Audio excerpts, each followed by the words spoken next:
જય માતાજીની સાહિત્યકાર પૌભા ગઢવીના. આપણે ઘણી વખત એમ કહી તું ક્યાં રાવણ છો, અથવા તો એમ કહી કે રાવણને હોનાની લંકા હતી, અથવા તો એમ કહી કે રાવણ જેવો ન કોઈ થયો છે ન કોઈ થવાનો છે, ન ભૂતો ન ભવિષ્યથી.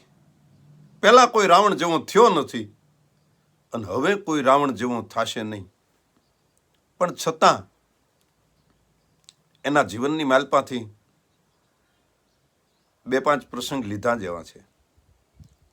આપણે વ્યવહારિક કામની માલપા કામ આવે એવા છે.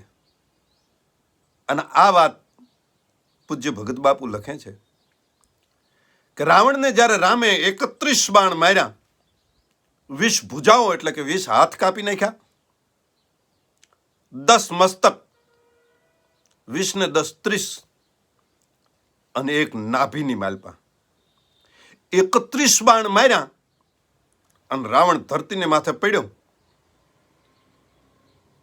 રામ લક્ષ્મણને કહે છે કે લક્ષ્મણ, રાવણ જેવો કોઈ વિદ્વાન નહીં, રાવણ જેવો કોઈ શિવ ભક્ત નહીં, રાવણ જેવો કોઈ વૈભવશાળી નહીં,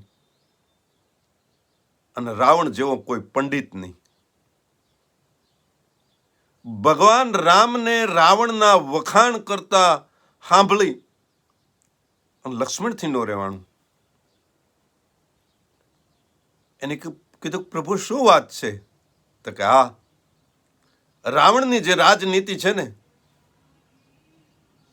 એની પાસે શીખવા જેવી છે લક્ષ્મણ. ભગવાન રામનો હુકમ થયો એટલે લક્ષ્મણ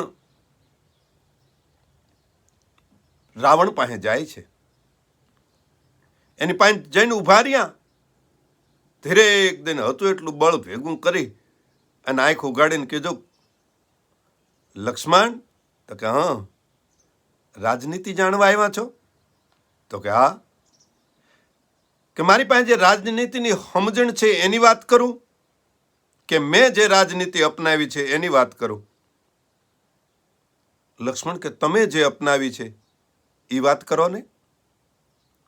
અને ભગત બાપુ લખે છે, રાવણ કહે છે કે હે લક્ષ્મણ સાંભળ ભાઈ, કે રાજનીતિની વાત એ સુણો તમે રાઘવ કે રાજો ને ભ્રાત. લક્ષ્મણ રાજનીતિની વાત જી. હે લક્ષ્મણ, મારી રાજનીતિ તો તમારી નજર સામે હતી છતાં તમને દેખાણી નહીં. કે શું? કે જાનકી હરતા જાણી લીધી તી મેં મારા ઘરની ઘાતજી. જાનકી હરતા જાણી લીધી તી એ મેં મારા ઘરની ઘાતજી. જાનકીનું મેં હરણ કર્યું અને મને ખબર પડી ગઈ હતી કે હવે મારા કુળની માલપા કોઈ રોવા વાળું નહીં રહે. પણ લક્ષ્મણ, વિભીક્ષણ ને મેં તગડી મૂક્યો, લક્ષ્મણ વિભીક્ષણ ને મેં તગડી મૂક્યો, એજી મારી પગની લાત. લક્ષ્મણ રાજનીતિની વાતજી. લક્ષ્મણ, શું તમને એમ લાગે છે કે વિભીક્ષણ મને વાલો નથી? વિભીક્ષણ તો મને પ્રાણ કરતાંય પ્રિય છે. અને મેં એને સભાની માલપા પાટો મારીને એટલે તગડી મૂક્યો કે રામના શરણે વહી જાય ને તો એ ભવસાગર તરી જાય, એ રામનો પ્યારો થઈ જાય. અને બીજી વાત કે એ રામનો ભગત છે એટલે રામની સામે શસ્ત્ર નહીં ઉપાડી શકે. આમ નહીં તો આમ એને તારવા માટે, એને રામના દર્શન માટે મેં એને મેકલી દીધો. તો લક્ષ્મણ, આ મારી રાજનીતિ છે. હરિને મળવા જીવ હજારો જન્મ ગોથા ખાતજી. ભગત બાપુ આ બીજી વાત લખે છે કે હરિને મળવા જીવ હજારો એ જન્મ ગોથા ખાતજી સીતાજી ને ચોરું નહીં તો લખમણ રાનકીજી ને ચોરું નહીં તો આજ પ્રભુના પગલા ન થાત લખમણ રાજનીતિની વાતજી. હે લખમણ બાપ, ભગવાનને મળવા માટે જન્મો જન્મ સુધી તપસ્યા કરવી પડે, ઊંધા માથે તપ કરવા પડે, અને હજારો વર્ષ તપ કરવા છતાં નારાયણ મળે કે ન મળે. પણ મને ખબર હતી કે નારાયણ મેળવવા માટે સીતાજીનું હરણ કરવું પડશે. મારી માને હું અહીં સુધી લાવું નહીં તો મારો બાપ અહીં સુધી ધક્કો ન ખાય. માટે લખમણ, સીતાજીનું હરણ મેં એટલા માટે કર્યું કે મારા નગરની માલપા, મારી નગરીની માલપા, લંકાની માલપા પ્રભુના પગલાં થાય. હરિને મળવા જીવ હજારો જન્મ ગોથા ખાતજી સીતાજી ને ચોરું નહીં તો લખમણ જાનકીજી ને ચોરું નહીં તો આજી પ્રભુના પગલા ન થાત લખમણ યા રાજનીતિની વાતજી. અને હવે ભગત બાપુ લખે છે અદ્ભુત વાત. ચારણ કવિની કલ્પના તો તમે જો, ભગત બાપુએ શું નથી આપ્યું દુનિયાને. જીવ લીધો એનો દુઃખ જરીએ નથી જો લંકા લઈ જાત. હે લખમણ, મારા મનની માલપા અભિમાન તો હજી એટલું ને એટલું ભર્યું છે. હું અભિમાનનું પૂતળું છું. મારી લંકા કોઈ આંચકી જાય એ તો મને બને જ નહીં. જીવ લીધો એનું દુઃખ જરીએ નથી જો લંકા લઈ જાતજી. મારો જીવ જાય એનો મને વાંધો નથી, પણ મારી પાસેથી કોઈ છીનવી જાય એ તો મને ઘડીભર પણ પલવે નહીં. જીવ લીધો એનું દુઃખ જરીએ નથી જો લંકા લઈ જાતજી.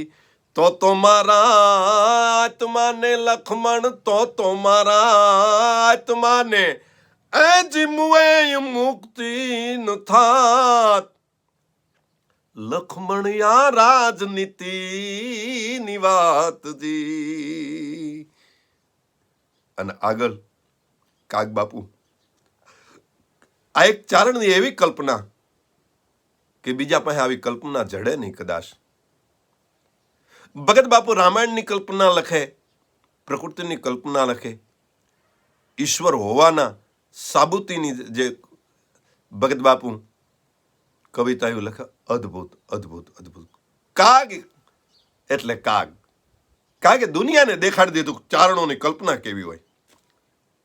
ચારણો શું આપી શકે એ ભગત બાપુએ આપ્યું.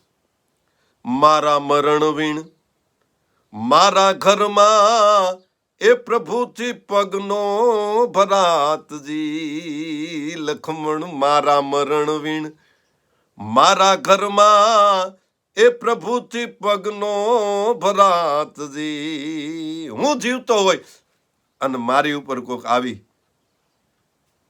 અને વિજય મેળવે તો કેમ બને? રામ જીવતા હું સ્વર્ગે જાઉં છું. મારા જીવતા એ મારા લંકાની અંદર પ્રવેશ ન કરી શકે, પણ રામ જીવતા મારી સામે છે અને હું એના વૈકુંઠની માલપા એટલે કે સ્વર્ગની માલપા જાઉં છું. રામ રોકી નહીં શકે. મારા મરણ વીણ મારા ઘરમાં એ પ્રભુથી પગનો ભરાતજી. રામ જીવતા હું સ્વર્ગે જાઉં છું. લખમણ રામ જીવતા એ હું સ્વર્ગે જાઉં છું.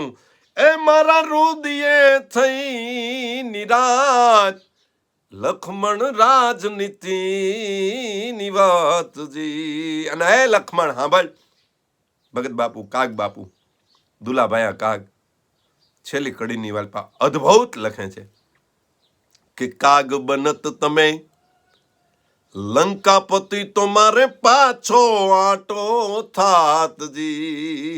મારો વૈભવ, મારી ગાદી જો રામે લઈ લીધી હોત ને, રામ જો લંકાપતિ બિના હોત ને, તો મારે ફરી અવતાર ધારણ કરીને રામને હારે યુદ્ધ કરવું પડત અને વિજય મેળવીને મારી લંકા મને પાછી લઈ લેવતું.